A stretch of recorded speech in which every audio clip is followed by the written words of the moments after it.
Hi, strangers. So the theme for this month is friendship.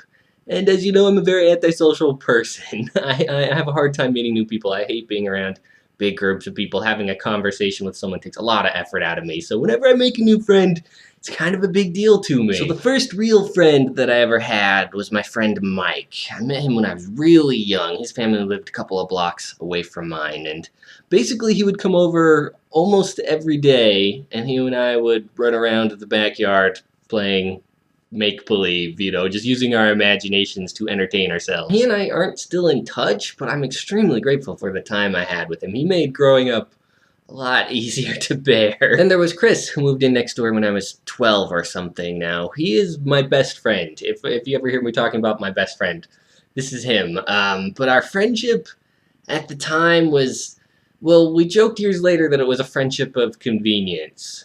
So he would get home from school couple hours before his mom would get home from work, and so we would babysit him until she got home. So he was over at my house every weekday, and sometimes it was great and we had some fun, and sometimes I was sick of him and I didn't want to spend time with him. I wanted to go hang out with Mike instead. But we grew up next door neighbors, and it ended up being, well, there's one story worth telling. I started college, the local community college, when I was 17, and he's younger than I am, so he started probably 2 years later. By that point, our paths were definitely diverging. I was going to school, trying to come up with a career that I wanted to pursue, and I was taking church seriously in those days. And he was getting into trouble, hanging out with a bad group and getting into drugs, more specifically doing drugs and dealing drugs. He got that started in high school, and so by the time he got to college, he was doing it because his parents wanted him to, but mostly he was just interested in drugs. I think that's fair to say. So we weren't hanging out together those days. He knew I wasn't interested in that sort of thing. He didn't want me to judge him, so he kept his distance from me, and I was happy for it because I didn't want to associate with it. I think also at that time he had already been arrested once. I can't remember if he was arrested before college or after he started, but it wasn't a big deal, just some drug charges, and his parents were supportive, so they let him out on probation, and he was going to school. But it didn't matter, we weren't really hanging out too much. And then one day he decided he was done with probation, and he just took off. And I figured I'd never see him again. I'm glad it did work out that way. It was a long time before I heard from him again. It turns out he was just living with some people on campus, but I didn't know that. And if I did, there was a warrant out for his arrest, so if I did, I'd have to report him. And then one day, I got a letter in the mail, paper, back when those were still used, from him. And my initial reaction was, oh no, is this evidence?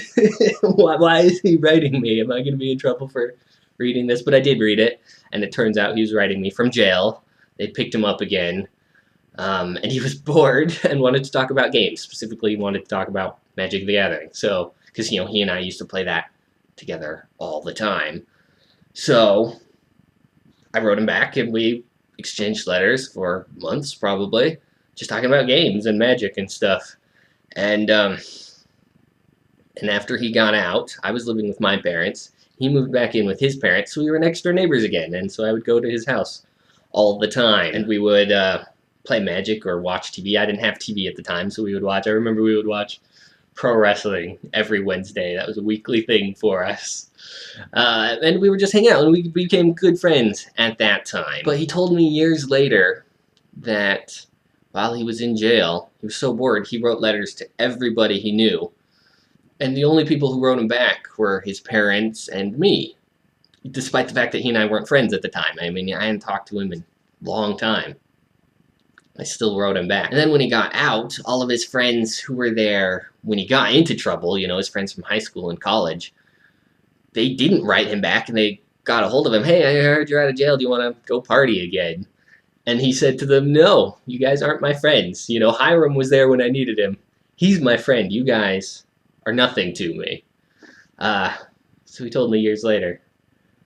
That was a big deal to him that I was there for him. And then after that, our paths were a lot more parallel. We both got jobs and worked hard and settled into whatever lives we had, and we would hang out, play Magic at local tournaments every weekend. And we got really close. And this is why, he's my best friend. He will always be my best friend because of those years we spent together. When we were young, we had this friendship of convenience because we were so different.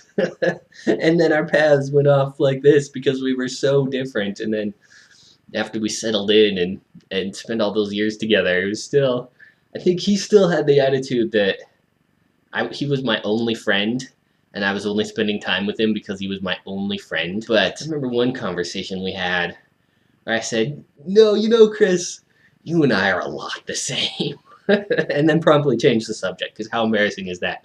I'm a lot the same as my junkie friend. But this is the guy, his wedding was not that long ago. I mentioned that on videos, and he flew me out. He paid for my room. He paid for my flight.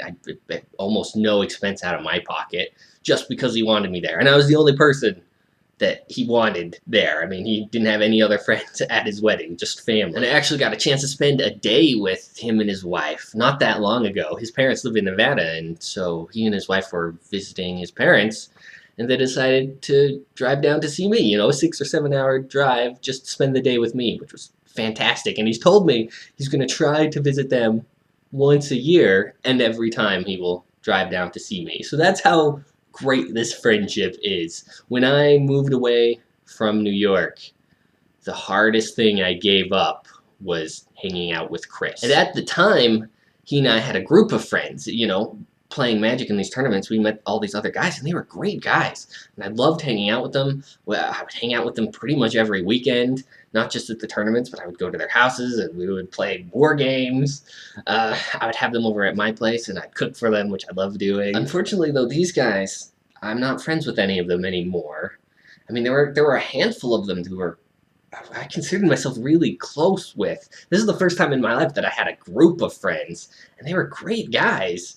And, there were some that would rotate in and rotate out because of schoolwork, but there was always this core group of us, maybe 4 or 5 of us, including me and Chris.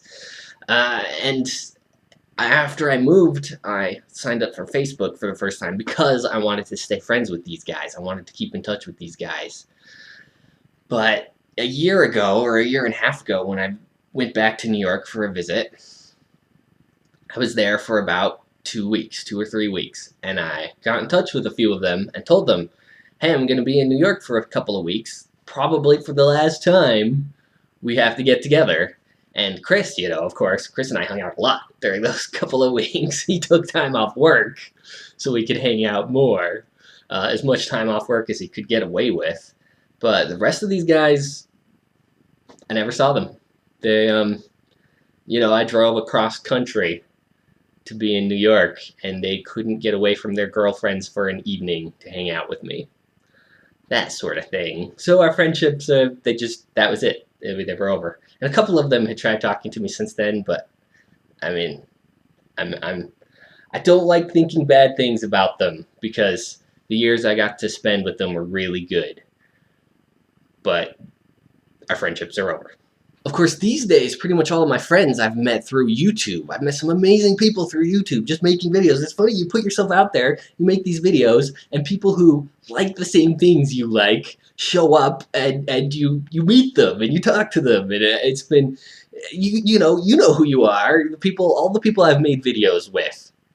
I wish I could spend more time with all of you guys, but they're all over the world, like Justin and Kelly and Nathan and Joseph, who I play with every weekend right now, Mark, Jeremy and Scott. I've made some amazing friends through YouTube. I can't, when I decided to make videos for the first time, I never predicted how much of a boon it was going to be on my life. It was just something to do, something that I enjoyed, and it was a way to keep busy, and now I have amazing friends to show for it. And like I say, I wish I could spend more time with all of these people because they're just so fantastic to be around. And I've lived in Utah for 6 years, and my YouTube friends are my friends. After 6 years, I've managed to make one local friend, but it's through YouTube where I find all of my friends. So that's the history of my various friendships. Not a lot of friends, but a lot of close friends. And the ones I have now are the best. And I'm extremely grateful for all of them, but these days, I feel like these days, these friendships will last.